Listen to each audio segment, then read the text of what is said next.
अस्सलाम वालेकुम बच्चों, आज हमने सब्जेक्ट शुरू करना है मैकेनिक्स 2 PHY 302।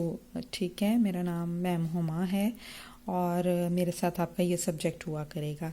इसमें आज हमने आपका MBD का जो है चैप्टर नंबर 3 करेंगे हम। ठीक है, जिसका नेम है रोटेशनल डायनेमिक्स।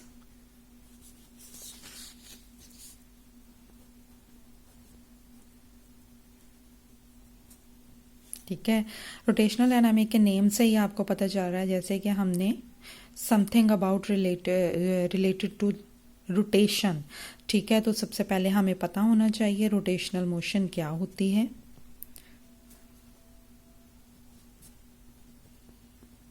रोटेशनल मोशन की हम अगर डेफिनेशन करना चाहें तो क्या होगी? A motion of a rigid body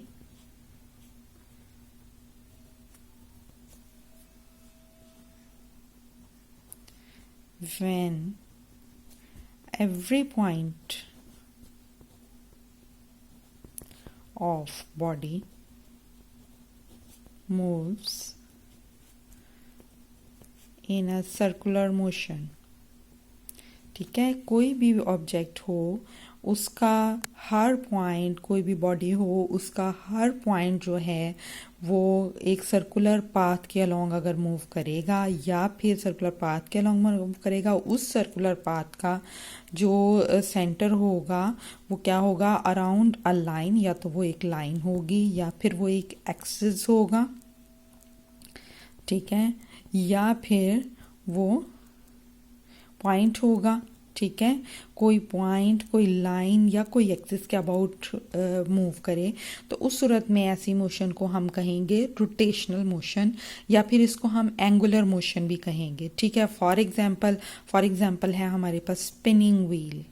ठीक है, स्पिनिंग व्हील में क्या होता है, आपने देखा ही हुआ है कि इस तरह से व्हील के अंदर ये होती हैं। ठीक है, सर्कुलर शेप होती है और ये जो सेंट्रल पॉइंट है इसके अबाउट ये रोटेट करता है। ठीक है, इसके अलावा आपको मालूम होना चाहिए व्हाट इज रिजिड बॉडी। ठीक है, रिजिड बॉडी वो बॉडी होती है जो कि किसी रेगुलर शेप की भी हो सकती है, किसी इरेगुलर शेप की भी हो सकती है, बट उसका जो मैस है वो एक पॉइंट पे कंसंट्रेटेड होना चाहिए। जब उसको हैंग करेंगे तो वो एक पॉइंट के अबाउट मूव करने के काबिल हो, ऐसी जो बॉडी है वो रिजिड बॉडी कहलाएगी।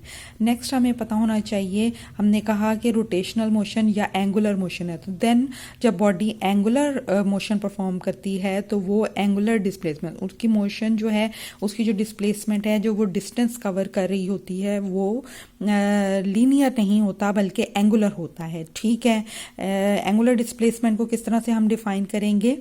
The angle formed at the center of a circle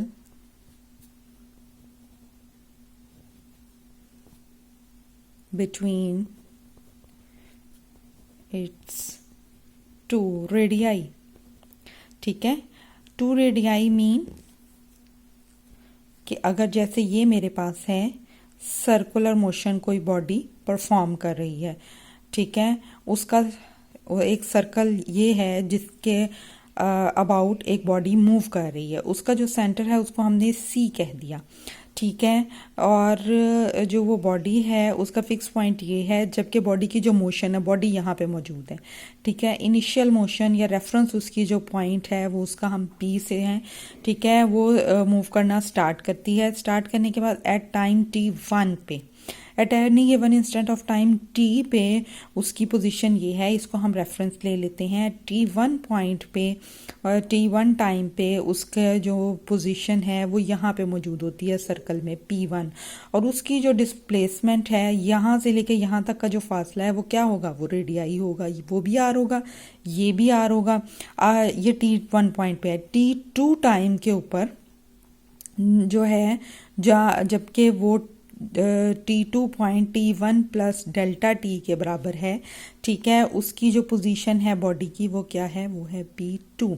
then this is also radii. इसका मतलब ये है कि वो angle that is form at the centre of the circle, ये थीटा एंगल पहले वो बना रही थी, ठीक है। उसके बाद यहाँ पे P1 से हमने मैयर करना स्टार्ट किया, उस वक्त टाइम T1 था और P2 पे हमने इसको ख़त्म किया, देन टाइम था T1 प्लस डेल्टा टी, और उस दौरान उसकी जो डिस्प्लेसमेंट है वो डी थीटा हुई।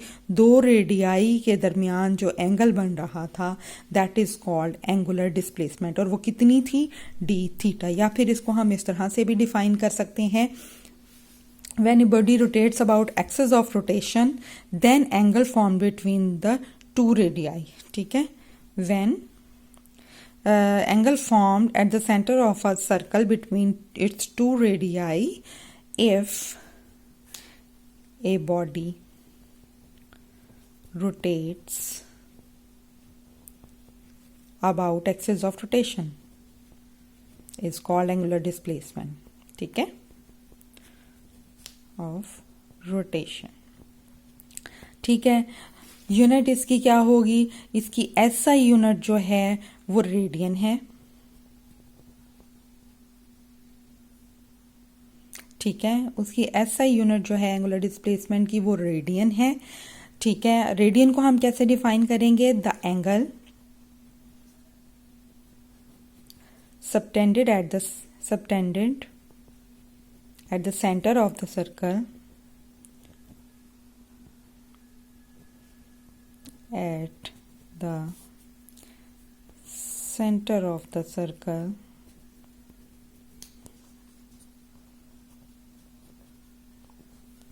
between two radii if it cut off an arc on the circle